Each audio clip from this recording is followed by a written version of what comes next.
வணக்கம் தோழர்களே. பாலஸ்தீன் மீதான இனப்படுகொலை போர் துவங்கி இன்றோடு 426 நாட்களாகிறது. இந்நிலையில் வடக்கு காசாவில் இருந்து மக்கள் ஒரு பக்கம் வெளியேறுவது, அங்கே மிக கடுமையாக காசா முழுவதும் தாக்குதல் நடத்துவது, இதை பற்றி நாம் தொடர்ந்து கவனித்து வருகிறோம். அதேபோல் மிக முக்கிய நிகழ்வாக இன்று சிரியாவின் ஹமா நகரின் உள்ளே HTS தீவிரவாதிகள் உள்ளே நுழைந்துள்ளனர். அந்த ஹமா நகர் என்பது மிகவும் ஒரு முக்கியமான பகுதியாக நாம் தொடர்ந்து கூறி வந்தோம். அந்த பகுதி இப்போ ஒரு விழுந்து விட்டதாக, முழுமையாக விழுந்து விட்டதாக மேற்குலக தரப்பிலிருந்து தகவல்கள் வருகின்றன. குறிப்பாக சிரிய இராணுவமே நாங்கள் அங்கிருந்து வெளியேறிவிட்டோம் என்று தெரிவித்துள்ளனர். மேலும் அதிலிருந்து அவர்கள் முன்னோக்கி வருவதற்கான அதிக வாய்ப்புகள் இருப்பதாகவும் தகவல்கள் தெரிவிக்கின்றன. இந்நிலையில் ஈரான் மற்றும் ரஷ்யா என்ன செய்ய போகிறது என்ற கேள்வியும், மறுபக்கம் லெபனான் ஹிஸ்புல்லாவிற்கான ஆயுதங்கள் எப்படி செல்லப் போகின்றது என்ற ஒரு கேள்வியும் எழுகிறது. இது குறித்து தான் நாம் இன்று பேசவிருக்கிறோம். நம்மோடு தோழர் செந்தில் அவர்கள் இணைந்திருக்கிறார். வணக்கம் செந்தில் தோழர். வணக்கம் தோழர். தோழர், நம்ம நேத்து பேசிட்டு இருந்தோம். அந்த ஏரியாவை வந்து விடாம எப்படியா இருந்தாலும் ஹோல்டு பண்ணி வச்சிருப்பாங்க அப்படின்னு தான் நான் நினைச்சிட்டு இருந்தேன், ஹமா பகுதியை. ஏன்னா வந்து அவங்க அலப்ப விழுந்த உடனே அவங்க தரப்புல இருந்து எல்லாம் ட்வீட் வந்துச்சு, இஸ்ரேல் தரப்புல இருந்து. பாத்தீங்களா, நாங்க வந்து இனிமே ஹெஸ்புல்லாவுக்கு போற ஆயுத தடுத்து நிப்பாட்டிட்டோம் அப்படின்னு. ஆனா மிக முக்கியமான ரூட்டா கருதப்பட்ட இந்த ஹமா நகரை எப்படி இவங்க விட்டாங்க அப்படின்றது கேள்வி எனக்கு திரும்ப திரும்ப யோசனை வந்துகிட்டே இருக்கு. ஆக்சுவலா இதுக்கு பின்னாடி ஏதாவது வேற ஏதாவது பிளான் வச்சிருக்காங்களா, இல்ல ஆக்சுவலா என்ன நடந்திருக்கு அப்படின்னு சொல்லுங்க. சிரியன் ஆர்மி தரப்பிலிருந்து, சிரியன் அரபு ஆர்மி தரப்பிலிருந்து வர செய்தியே வந்து அதை உறுதிப்படுத்துது.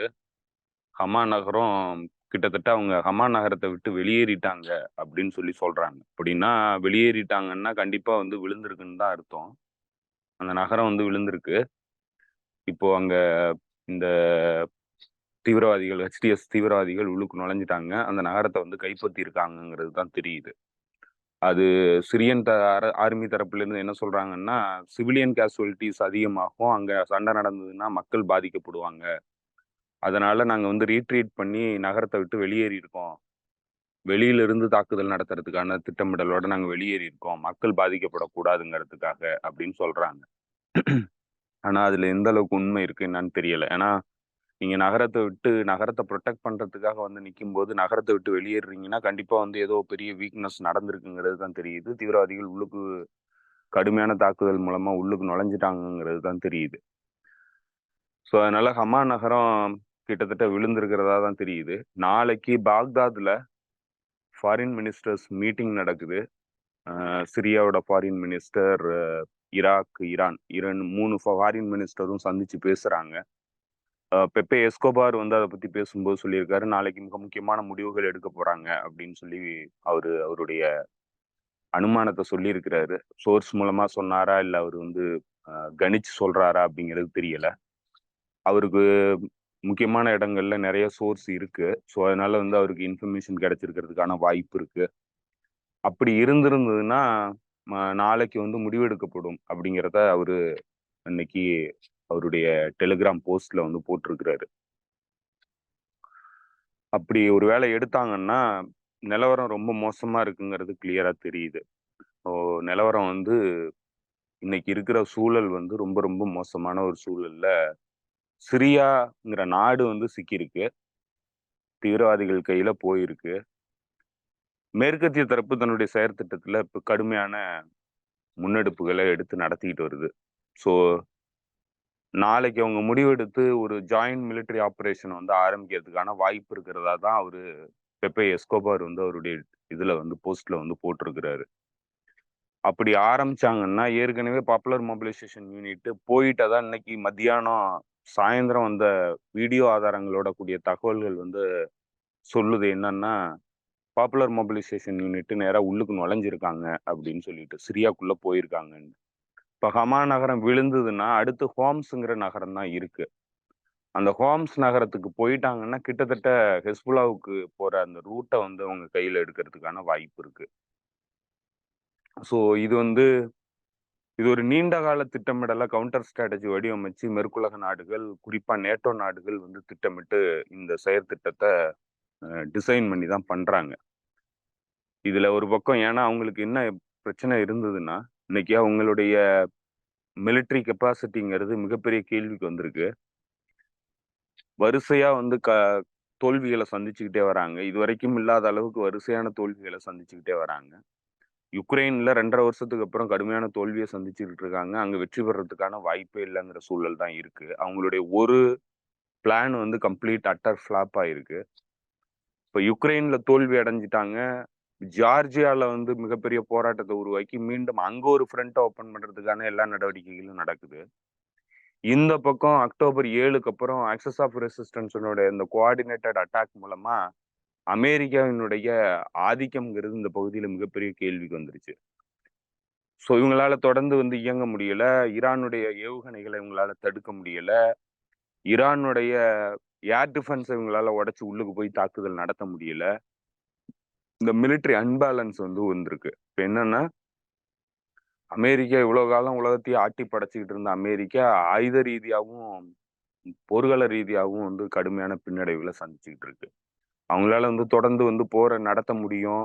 இல்ல உலகத்த வந்து முழுமையான கட்டுப்பாட்டுல வச்சுக்க முடியும் அப்படிங்கிற அந்த இவ்வளவு காலம் இருந்த அந்த ஸ்டேட்டஸ் கோங்கிறது இன்னைக்கு மிகப்பெரிய கேள்விக்கு வந்திருக்கு. இது வந்து கடந்த ஓராண்டுல அந்த ஆக்சஸ் ஆஃப் ரெசிஸ்டன்ஸ்ங்கிறத வந்து அவங்களால எதிர்கொள்ள முடியல. இஸ்ரேல்ங்கிறது இன்னைக்கு அடிபட்ட நாயா தான் இருக்கு. அது வந்து ஒண்ணும் பெரிய அளவுக்கு அதனுடைய அ பவர்ங்கிறது இன்னைக்கு எந்த அளவுக்கும் பெரிய அளவுக்கு அவங்களால இதுல மாற்றங்களை ஏற்படுத்தக்கூடிய வல்லமை அந்த நாட்டுக்கு கிடையாது. அந்த நாட்டினுடைய ராணுவம் இன்னைக்கு டிமோரலைஸ் ஆகி கிடக்கிற ஒரு ராணுவம். அந்த ராணுவத்துக்கு அவ்வளவு பவர் நம்ம கிடையவே கிடையாது இந்த பகுதியை பொறுத்தளவுல.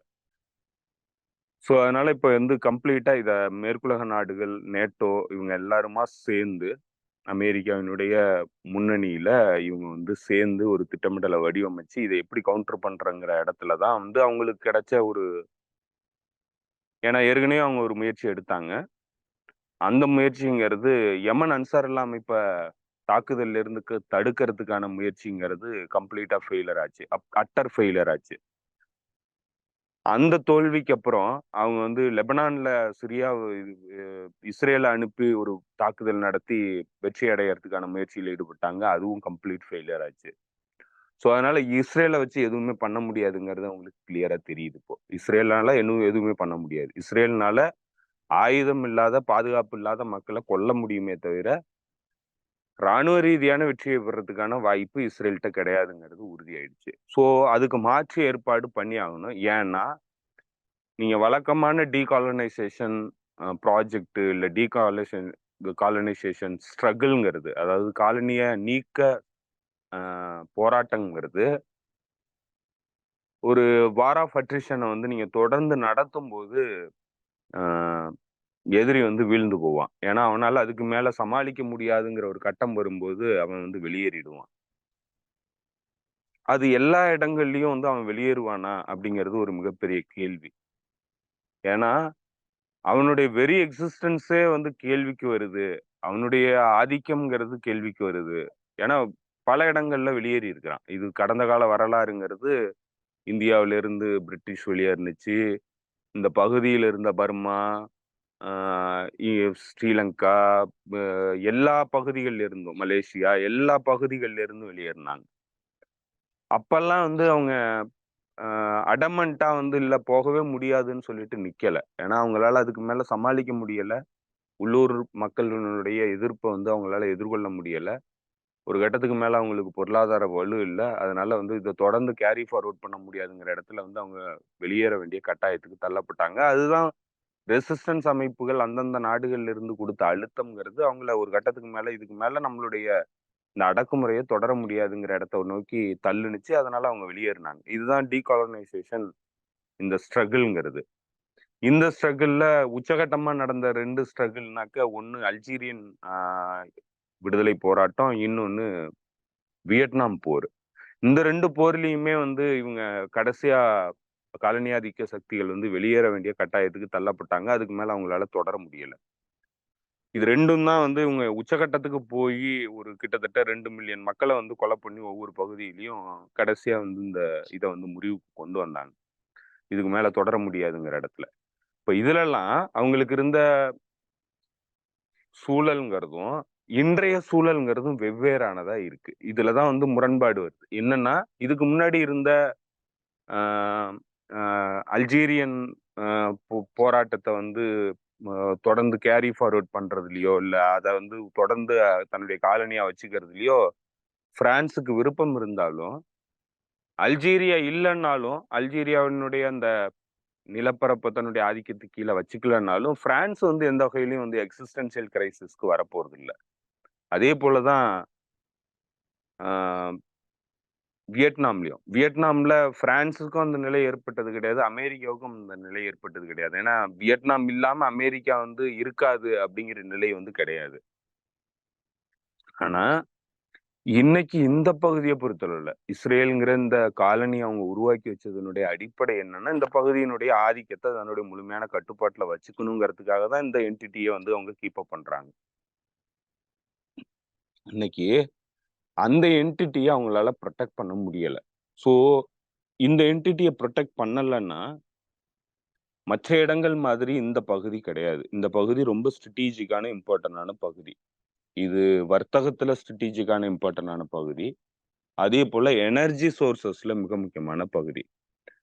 இந்த பொருளாதார என்ஜின் வந்து ஓடுறதே இந்த பகுதியினுடைய வளத்திலிருந்து தான் ஓடுது. ஸோ, அதனால இந்த பகுதிங்கிறது அவங்களுடைய எக்ஸிஸ்டென்ஷியல் பிரச்சனையா இருக்கு. ஏன்னா, அமெரிக்கா அந்த பகுதிய வந்து ஆதிக்கத்திலேருந்து விட்டுட்டு வெளியேறுனதுன்னா, அவங்க இதுக்கு மேல வந்து தொடர்ந்து தன்னுடைய எம்பையர வந்து கீப் அப் பண்ண முடியாது. ஸோ, அதனால அதுல வந்து பயங்கரமான அவங்களுக்கு நட்டம் இருக்கு. அவங்களுடைய வெரி எக்ஸிஸ்டன்ஸே கேள்வியில இருக்கு. அதாவது தொடர்ந்து அமெரிக்கா ஒரு நாடா இயங்க முடியுமே தவிர, ஒரு எம்பையரா இயங்க முடியாது. பேரரசா இயங்க முடியாது. அதற்கான முழுமையான பொருள் வளம், ஆ வர்த்தக வளம் எல்லாமே வந்து எங்க தங்கி இருக்குன்னா, வெஸ்ட் ஏசியால தங்கி இருக்கு. குறிப்பா கல்ஃப் நாடுகள்ல தங்கி இருக்கு. ஸோ இந்த பகுதிய வந்து அவங்க விட்டுட்டு போறதுக்கு அவ்வளோ சீக்கிரம் தயாரா இல்ல. அதனால தான் வந்து அவங்க உருவாக்கி வச்சிருந்த எல்லா சட்டதிட்டங்களையும் தூக்கி கால்ல மிதிச்சுட்டு, இன்னைக்கு இஸ்ரேலுக்கு முழுமையான ஆதரவு குடுக்குறாங்க. எல்லாத்தையுமே விட்டு குடுத்துட்டாங்க. எல்லாத்தையும் விட்டு குடுத்துட்டு இஸ்ரேல காப்பாத்துறதுக்கான முழுமையான ஆதரவ வந்து குடுக்குறாங்க. இப்போ அவங்க இவ்வளவு சாக்ரிஃபைஸ் பண்ணியிருக்கிறாங்க. இவ்வளவு விஷயங்கள வந்து விட்டு குடுத்துட்டு இந்த என்டிட்டிய காப்பாத்துறதுக்கான முயற்சியில அவங்களே முழுமையா வந்து ஈடுபட்டு, அவங்களே நேரடியா இந்த இதுலலாம் வந்து மிலிட்டரிலி புரொடெக்ட் பண்றதுக்கான முயற்சியில ஈடுபட்டு, அது முடியாம போயிடுச்சு ஈரான் கூட நடந்த தாக்குதல்ல. ஈரான் வந்து ஒரு 2 தாக்குதல நடத்துனுச்சு. இவங்களால புரொடெக்ட் பண்ண முடியல. அதேபோல ஈரான தாக்குறதுக்கான முயற்சிய வந்து இவங்களால வெற்றிகரமா பண்ண முடியல. ஸோ இந்த மிலிட்டரி அன்பேலன்ஸ் வந்து உருவாயிடுச்சு. இப்ப இந்த மிலிட்டரி அன்பேலன்ஸ் உருவானதுனால, இந்த பகுதியில தன்னுடைய தளங்கள வந்து பாதுகாக்க முடியாது. தொடர்ந்து வந்து தன்னால இந்த பகுதியில ஆதிக்க சக்தியே இருக்க முடியாது. ஸோ, இப்ப இது வந்து டெட் எண்டுக்கு வந்துருச்சு. இப்போ அமெரிக்காவுக்கு வேற எந்த வழியுமே கிடையாது. இப்ப ஆனா இத விட்டுட்டு வெளியேறுவாங்களா? ஏன்னா இவ்ளோ ஒரு முக்கியமான ஒரு ஸ்ட்ராடஜிக் இம்பார்ட்டன்டான ஒரு பகுதிய, அதுவும் வந்து விட்டு குடுத்து வெளியேறுற அளவுக்கு அமெரிக்கா போகுமா? அப்டின்னா, நீங்க ஒரு ஒட்டுமொத்த நேட்டோ நாடுகளையும் நீங்க பார்க்கலாம். இந்த ஒட்டுமொத்த நேட்டோ நாடுகளினுடைய மிலிட்டரி பவர்ங்கிறது இன்னைக்கு மிகப்பெரிய கேள்விக்கு வந்துருச்சு. 2 இடங்கள்ல கேள்விக்கு வந்துருச்சு. ஒண்ணு வந்து யுக்ரைன்ல கேள்விக்கு வந்துருச்சு. இன்னொன்னு இங்க கேள்விக்கு வந்துருச்சு. வெஸ்ட் ஏசியன் அ ரீஜியன்ல வந்து அவங்களுக்கு கேள்விக்கு வந்துருச்சு. ஸோ இத விட்டுட்டு வெளியேறலாம் நல்லது தான். ஆனா, அது எம்பையர் மைண்ட் செட்ல இருக்கிறவனுங்களுக்கு இதுலேருந்து வெளியேற முடியாது. அவைங்க ஆனா அவங்களோட வெரி எக்ஸிஸ்டன்ஸ் எம்பையர் ஸ்டேட்டஸோட வெரி எக்ஸிஸ்டன்ஸே இங்க தான் தங்கி இருக்கு. ஸோ அதனால இத விட்டுட்டு வெளியேறதுக்கு அவனுங்க விருப்பம் இல்ல. இப்ப அதற்காக உருவாக்கப்பட்ட ஒரு ஒரு கிளண்டஸ்டைன் ஸ்ட்ராட்டஜி தான் வந்து இன்னைக்கு சிரியாக்குள்ள நுழைஞ்சது. இப்போ சிரியாக்குள்ள நுழைஞ்சு இன்னைக்கு கிட்டத்தட்ட ஹமாவ புடிச்சுட்டானுங்க. இதுக்கு அடுத்து ஹாம்ஸ்க்கு வரானுங்க. ஹாம்ஸ்க்கு வந்தானுங்கன்னாக்க கிட்டத்தட்ட டமாஸ்கஸ் விழ்றத வந்து தடுக்க முடியாது. அவ்வளோ ஒரு மோசமான காலகட்டத்துக்கு போகுது. இப்போ இதுல தான் என்ன ஆகுதுன்னா, இப்போ மிலிட்டரி பேலன்ஸ்ல கம்ப்ளீட்டா வீக் ஆனதுக்கப்புறம், அவனுங்க வந்து அவனுங்களுடைய அடுத்த கட்ட அந்த ஹைபிரிட் வார்ஃபேர் டெக்னிக்கு வந்து போறானுங்க. அதுல தான் வந்து அவனுங்க ப்ராக்ஸி ஃபோர்ஸஸ் மூலமா வந்து தாக்குதல் நடத்துறது.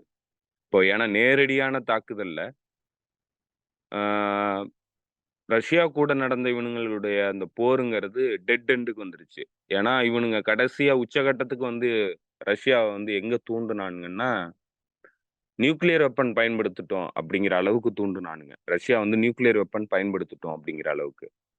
ஆனா, ரஷ்யா என்ன பண்ணிடுச்சுன்னா, ஆர்எஸ்னிக்ங்கிற ஒரு புது மிசைல கண்டுபிடிச்சு, அதை விட பவர்ஃபுல்லான ஒரு வெப்பனா பயன்படுத்தி தாக்குதல் நடத்திருச்சு. ஆ அன்னைக்கு அவங்களுக்கு அதாவது நீங்க உங்கள உ உ உச்சகட்ட அளவுக்கு உங்கள தள்ளிட்டு இருக்கும்போது, நீங்க புதுசா ஒரு கார்ட எடுத்து வச்சிருக்கிறாங்க. அவங்க போட்டிருக்கிறாங்க. இப்ப இத வந்து எதிர்கொள்ள முடியாது. இத வந்து தடுக்கவும் முடியாது. இந்த வெப்பன அவங்களால தடுக்கவும் முடியாது. அதே நேரத்தில இந்த இந்த வெப்பன் ஏற்படுத்துற பாதிப்புங்கிறது அளப்பெரியது. ஸோ, இவ்வளோ ஒரு முக்கியமான வெப்பன வந்து அவங்க எடுத்து பயன்படுத்தினதுக்கு அப்புறம், அங்க வந்து இவனுங்களால எதுவும் பண்ண முடியாதுங்கிற நிலை வந்துருச்சு. ஏன்னா, எக்ஸ்ட்ரீம் லெவலுக்கு உயர்த்துனாக்க நியூக்ளியர் போர உருவாக்குனா, நியூக்ளியர் போர் உருவாக்குறது மூலமா ரஷ்யாவ அழிச்சிடலாங்கிறது தான் இவங்களுடைய திட்டமா இருக்கு. அதுல அவங்க புது வெப்பன பயன்படுத்தி நியூக்ளியர் லெவலுக்கு போகாம ஒரு தாக்குதல நடத்தி டெமான்ஸ்ட்ரேட் பண்ணிட்டாங்க. உன்னால எதுவுமே பண்ண முடியாது. கன்வென்ஷனல் வேல நான் தாக்குதல் நடத்தினேன்னா, உன்னால தடுக்க முடியாது. என்ட்ட இருக்கிற வெப்பன் வந்து உன்ட்ட கிடையவே கிடையாது. ஸோ, அதனால நீ இதுக்கு மேல எதுவுமே பண்ண முடியாது. நான் இந்த வெப்பன பயன்படுத்துவேன். அப்படிங்கிற இடத்த நோக்கி அவங்க கிளவரா நகர்ந்துட்டாங்க. இப்போ அவனுங்க அங்க கம்ப்ளீட்டா தோல்வி அடைஞ்சுட்டானுங்க. ஸ்ட்ராடஜிக்கான தோல்வி. இப்படி தோல்வி அடைஞ்சதுக்கு அப்புறம் ரஷ்யாவுக்கு இருக்கிற இன்ட்ரெஸ்ட்டு, இந்த மல்டிநோடல் அ வேர்ல்டு அ ஆர்கனைசேஷன்ஸ் வந்து உருவாகுறது. குறிப்பா பிரிக்ஸ் உருவாகுறது. அது வந்து ஒரு பெரிய ஃபார்முக்கு வந்து வர்றது. அது பொலிட்டிக்கலாவும், டிப்ளமேட்டிக்காவும் இன்னும் சொல்லப்போனா வணிக ரீதியான பார்ட்னர்ஷிப்ப உருவாக்குறது. ஃபினான்சியல் ரீதியான இத வந்து உருவாக்குறது. மெக்கானிசத்த வந்து உருவாக்குறது. இது எல்லாமே வந்து கடைசியா அமெரிக்கன் எம்பையர வந்து கேள்விக்குள்ளாக்குற ஒரு விஷயம். இப்ப இதுக்குள்ள தான் ஸ்ட்ராடஜிக் பார்ட்னர்ஷிப்குள்ள பல நாடுகள் இருக்கிறாங்க. அதுல வந்து ரஷ்யா, ஈரான் இருக்கு. ரஷ்யா, சைனா இருக்கு. சைனா, ஈரான் இருக்கு. இப்படி பல்வேறு நாடுகளுக்கு இடையிலான ஒப்பந்தம் வந்து இவங்கக்குள்ள போட்டிருக்கிறாங்க. இன்னும் சொல்லப்போனா ரஷ்யா வந்து சிரியாவுக்கு 2015லேருந்து உதவி பண்ணிக்கிட்டு இருக்கு. ஏன்னா, சிரியாங்கிறது ஒரு மிக முக்கியமான நாடு ரஷ்யாவ பொறுத்தளவுல. ரஷ்யாவினுடைய மெடிட்டரேனியன் ஃப்ளீட்ட வந்து சிரியால தான் ஹோஸ்ட் பண்றாங்க. ஸோ சிரியா வந்து ரொம்ப முக்கியமான நாடு. சிரியாவுக்கும், ரஷ்யாவுக்கும் இருக்கிற உறவுங்கிறது கடந்த 70, 80 ஆண்டுகளா இருக்கிற உறவு. ஸோ, அதனால சிரியாவ வந்து விட்டுக் குடுக்கவே முடியாது ரஷ்யாவால. அந்த இடத்துல தான் இவனுங்க அங்க தோல்வி அடைஞ்ச உடனே, இந்த ஈரான்ங்கிற இந்த நாடு, இது உருவாக்கி வச்சிருக்கிற இந்த ஆக்சிஸ் ஆஃப் ரெசிஸ்டன்ஸ் தங்கள வந்து தங்களுடைய மிலிட்டரி பேலன்ஸ காலி பண்ணி, தங்கள ஹியூமிலியேட் பண்ணிட்டாங்கங்கிறதுக்காக, இவங்கள அழிக்கணும். அதே நேரத்தில ரஷ்யாவையும் அடிக்கணும். இப்ப இப்படி 2 திட்டமிடல வச்சுக்கிட்டு, இவனுங்க வந்து புது ஃப்ரண்ட் ஓப்பன் பண்ணி வரானுங்க. இப்போ இதுல தான் இந்த நாடுகள் வந்து முடிவெடுக்க வேண்டிய கட்டாயத்துல இருக்கிறாங்க. இதுக்கு மேல இந்த நாடுகள் பொறுமை காக்கக்கூடிய சூழ்நிலை இல்ல. இப்ப இந்த நாடுகள் இன்னைக்கு கண் விழிக்கலன்னா, இது மிகப்பெரிய அழிவ உருவாக்கும். இந்த பகுதியினுடைய ஒட்டுமொத்த பாலிடிக்ஸையும் கம்ப்ளீட்டா புரட்டி போடும்.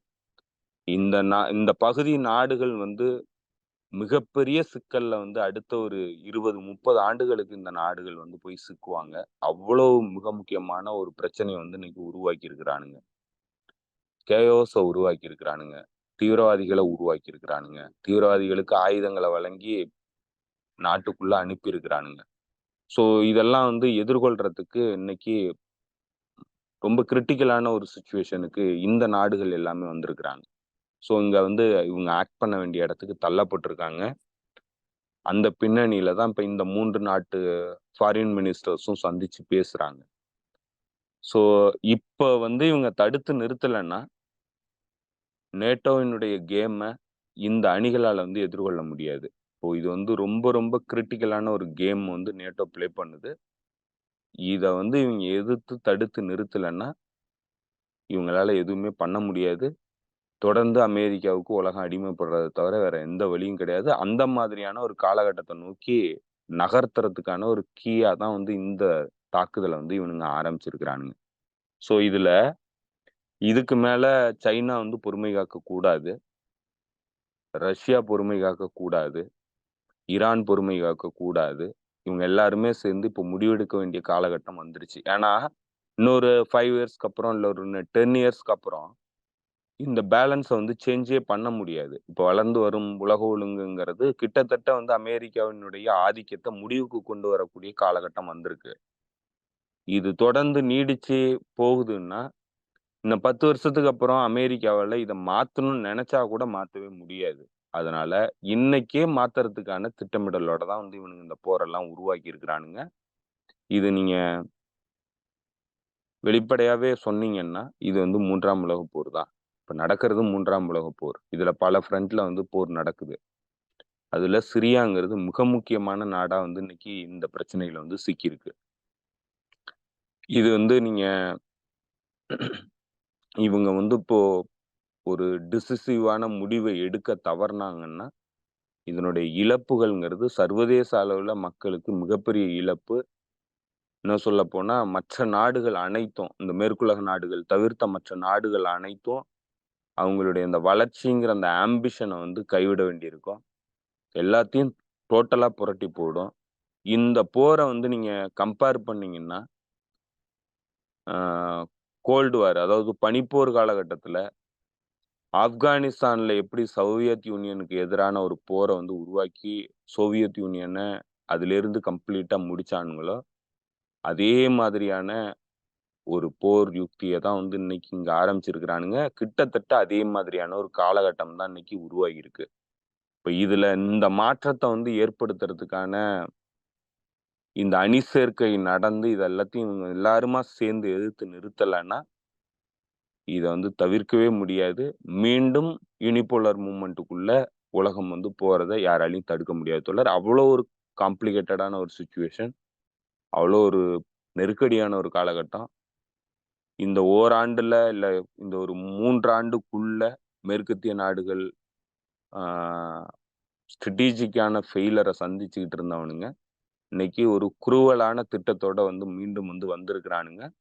இவனுங்கள இப்ப இங்க வந்து வீழ்த்தலன்னா, இதுக்கப்புறம் அவனுங்கள வந்து எதுவுமே பண்ண முடியாது. இங்க ஒட்டுமொத்த இந்த குளோபல் ஆர்டர் சேஞ்சுங்கிறது நடக்காமலே போயிடும். அந்த மாதிரியான ஒரு நெருக்கடியான காலகட்டத்துக்குள்ள நம்ம வந்திருக்கோம் தோழர். புரியுது தோழர். பார்க்கலாம். அடுத்த நிகழ்வுகள் எப்படி போகுதுன்னு பார்க்கலாம். ஏன்னா இத தாண்டி வேற எதுவும் பேசுற மாரி எனக்கு தோணல. ஏன்னா இப்படி ஒரு நடந்துருச்சுன்னா இதோட ஒரு டீட்டெயில் வேணும் அப்படின்னு சொல்லி தான் அத பேசணும்னு நெனச்சேன். ஏன்னா இதுக்கப்புறம் பேக்கப்ல என்ன வச்சிருப்பாங்க, ஏது வச்சிருப்பாங்க நம்மளா ஒரு யூகமா சொல்ல முடியாது. ஸோ நடக்கும்போது தான் நடக்கும். பார்க்கலாம் நம்ம. அ உங்க நேரத்துக்கு மிக்க நன்றி சிந்து தோழர். மிக்க நன்றி தோழர். தோழர்களுக்கும் நன்றி. மீண்டும் சந்திப்போம் தோழர்களே. நன்றி, வணக்கம்.